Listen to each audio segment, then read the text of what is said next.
in order to fully tell this story and to tell it properly, we got to go back in time. We got to go back to good old 3 seconds in. I'm already breaking the mic. So yeah, we got to go back in time to 2017 to tell this story fully and to tell it kind of correctly. 2017 is a big year for me because when I was 17 in 2017, that's when I first moved down to New York City. I grew up near a little bit north of Albany in upstate New York.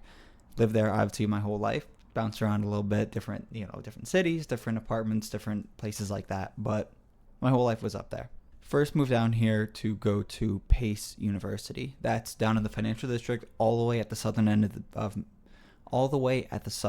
of Manhattan, down in, like I said, the financial district, right at the tip near the Brooklyn Bridge and all that kind of stuff. First year I was there, I lived in Maria's Tower, which at the time was a freshman dorm.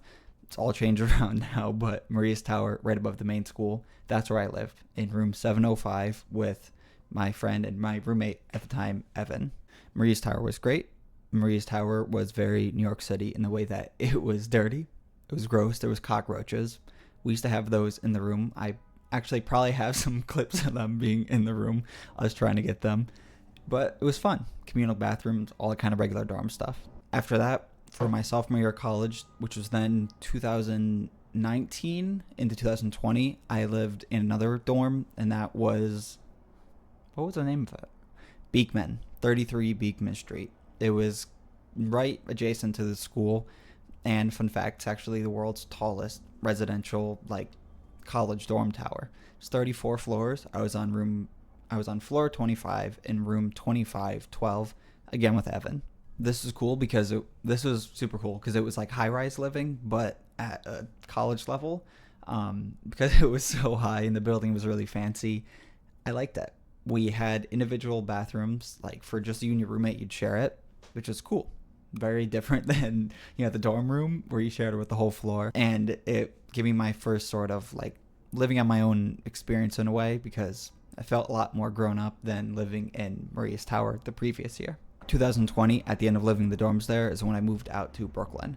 I was in kind of Sunset Park area of Brooklyn. I lived out there with, was going to be 2 other people, ended up being 3 other people. We had a 3-bed, 1-bath, little apartment out there, and it was great. This was, again, another step above living in the previous dorm, where you get a little more independence, a little more feeling like a grown-up, and it was great. Living in Brooklyn in this apartment, fantastic. Very different than the dorms, but I like that aspect of how different it was and how much more independent I was, and how I was working probably 30 hours a week while also in school to pay for it. Being in Brooklyn also, I loved how quiet it was and how you kind of got a break from the city, because of course you're still in the city. Actually, the BQE, one of the highways here in the city, went right by my bedroom window, but other than that, it was very, very different than being right in Manhattan, right in the city, the hustle and bustle, all that kind of wonderful stuff. Living in this apartment is when also the pandemic first hit for me. So just like everybody else, I was stuck at home, nothing to do. This was before the benefits and stuff like that could happen. So I kind of just had to move out at the end of it. Everyone I talked to during this time span had the same experience, where you didn't have your regular job and you couldn't prove you didn't have your regular job, so you couldn't prove income, so you couldn't move to a new apartment. It was kind of like a disaster. And even though the apartments were cheap during the pandemic pricing, it was just a nightmare. So when that lease was up, I moved back upstate with my ma, lived with her for a couple months, and after that is finally when I found that little apartment that I'm sure you all know by now. This apartment I actually found while still being in Brooklyn. I remember showing it to one of my roommates, being like, whoa, look at this place. And then I remember joking with her, being like, hey, if this is still available in a couple months, when I can get life sorted and get back to the city, I'm going to get it. And lo and behold, it was still available. I wasn't in the city to go actually view it. And even if I was, that wouldn't help, because they weren't doing in-person viewings during that, because again, pandemic stuff. So this is a new thing for me. I have to have something new with every apartment. I contact the agency to view it. I look around at it. I see all of it. They tell me this one apartment's going to be available. And I send off my stuff, get approved for it, and go from there. It was a September 1st lease start and move in. So start of September is when I came down to the city. Stayed with actually one of my old roommates out at her new apartment in Brooklyn. We get the keys. I see the apartment for the first time with my friend Eddie. He came to see it with me. And I'm overwhelmed. overwhelmed with one, how tiny it is. Two, how excited I am. But three, how much I loved it. And I was already excited to move in there and make it mine and live my life out of there and spend some time there. I'm a bit of a psycho, so I come up with this whole game plan. Same sort of thing I did moving here, where I took graph paper, drew out the apartment, and then made little cut out furniture to be like, hey, this is where the couches are gonna go, this is where the bed's going, this is where I'm gonna cook at, this is where the fridge, I'm gonna move that, and this and that. My mom was at liberty for me for this, and I have apologized to her because I swear to God I drove her absolutely insane doing all this, because we'd be hanging out eating dinner or something. I'd be like, all right, so Ma, what if I put the couch here, or if I get this couch instead of this couch, because it saves 3 inches this way, so I can put a shoe rack there, and I can then put where I cook at here instead of after doing all that and annoying her, I then was like, all right, well, it's now or never. She might be annoyed by me, but she didn't raise a bitch. I'm going for it. I'm moving. I'm doing it. Moved in there, and everything sort of started from there. I immediately got it set up one way I thought was super cool, and it was super cool with a bunk bed up top, but the bunk bed was super annoying. Oftentimes I would just end up coming home and I'd be tired. I was working that bike messenger delivery job then, so I'd be coming home tired. I wouldn't want to feel like climbing up there, so I'd sleep on the couch.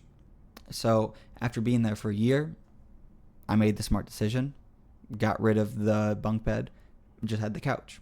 I took the mattress from that, laid it on the couch flat, shoved it at the end, and that's where I would, then sleep. Kept going from there, just living life, going from there, doing all that kind of stuff. And that's when kind of video stuff started. Neighbor upstairs, named Axel, you've probably seen his stuff, started posting videos about his tiny little apartment. And I first saw it when a friend of mine sent it to me and was like, look, isn't this where you live? And I was like, oh shit, yeah, it is. That's where I live. So kind of just joined in, making videos, having fun with that, and kind of grew from there. And that's when I started getting some press, or almost I guess you could say press, kind of just exposure for being there. And I did the many videos with random people showing off, hey, look, the apartment's small, it's this, it's that, all that kind of wonderful stuff. We are going to check out Alex's apartment. It's the smallest apartment I have ever seen. How big is this place? 95 square feet. Series, we explore living situations and apartments in New York City. Hello, come on in. Enough space for 2. Welcome to my apartment. My name is Alex. I am 23 years old, and I live here in my 95 square foot New York City apartment. I work part-time as a barber, part-time as a bike messenger, and full-time as a content creator. I've been here for 2.5 years now. So you're the veteran of the building? And then here we are at the apartment. So how big is this? 86 square feet. I was thinking of somewhere in the 90s, but we remeasured it. So it's 86. Where's the kitchen? So here's the... I don't know what's going on. If you're around during then I'm sure you kept seeing all the different videos and stuff. I kept making my own. Kind of just vlogging, showing, hey, this is where I live, this is my life, this is what I do. Because it's fun. I like making videos, doing that kind of stuff. And next thing I know, it's 3 years of living there. 3 years of being in that tiny little apartment is a lot. Just in the fact that it's so different. You're sharing a bathroom, you're not really having a proper kitchen or a proper living room or a proper place to sleep, not having a proper bedroom. You lose a little bit of privacy, but for me, I gained a lot of independence. I gained just fun. An enjoyment, which it's hard to want to give that up. But after those 3 years, I was like, it's time to call it quits on this tiny little apartment. I looked at other apartments, even in the building. There was one down on the first floor that I loved. That was actually going for 12 or 1300, so it was cheap. At the time, I was paying 1100 for the one upstairs. When I first moved in, it was for 1,000, and then it went up $100 for the second year, and then the third year stayed the same. I digress, though.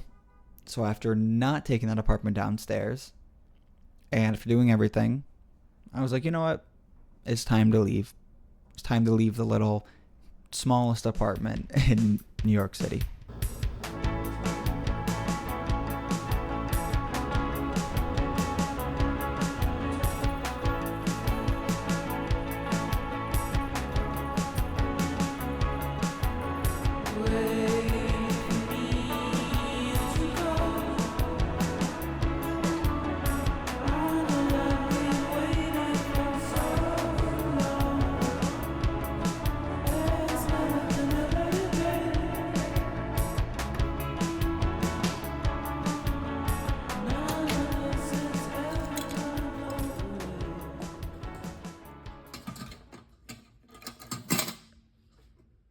And now I'm here. Without giving away my info, my address, because that's weird. Or not my address, just where I live. Just in general, that's weird to do. I'm in Manhattan. That's all you get. I'm on a busier street now. And this is, I don't know. This is my apartment now. As you can see, this is my bedroom. This is my, oh shit. This is my bedroom. So now I have a bedroom instead of just a studio. I have a kitchen. Actually, I've shown you this before, but I have like an actual kitchen now. I have a bathroom that's to my own. I don't have to share it.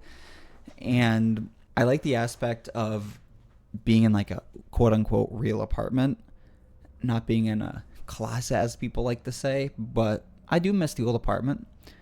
I have until September or end of August, early September to be out of here and get a new place. So who knows where I'll end up after this. And I'm excited for it. Maybe I'll end up in something small again. Maybe I'll be somewhere not in Manhattan. Maybe I've always wanted to live in Queens. My father spent some time in Queens growing up and he loved it. I've heard great things about Queens. Maybe I'll go back there. Every time I visit in Queens, I love being out there. So maybe I'll be there. Maybe I'll be in Brooklyn. Maybe I'll be out of the city. Who knows? I don't want to make assumptions yet because talk is cheap. I want to just do it. And that's about it. So thanks for joining me on this wild ride. And yeah, we'll go from here. Bye.